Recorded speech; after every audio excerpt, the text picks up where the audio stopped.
صلو علی الحبیب صلی اللہ تعالی علی محمد صلی اللہ علیہ وسلم۔ میٹھے میٹھے اسلامی بھائیوں اور مدنی چینل کے ناظرین، قربانی کرنے کی ایک فضیلت سماعت فرمائیے۔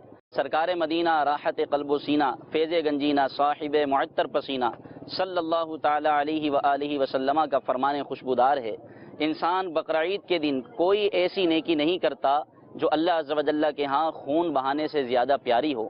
یہ قربانی قیامت کے دن اپنے سینگوں، بالوں اور کھروں کے ساتھ آئے گی۔ قربانی کا خون زمین پر گرنے سے پہلے اللہ تبارک و تعالیٰ کے ہاں قبول ہو جاتا ہے، لہذا خوش دلی سے قربانی کرو۔ شیخ عبدالحق محدث دہلوی رحمۃ اللہ تعالیٰ علیہ فرماتے ہیں، یہ قربانی اپنے کرنے والے کے پلے میں رکھی جائے گی، جس کی وجہ سے اس کی نیکیوں کا پلڑا بھاری ہو جائے گا۔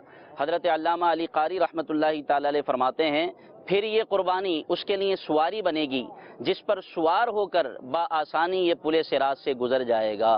صلو علی الحبیب صلی اللہ تعالی علی محمد صلی اللہ علیہ وسلم۔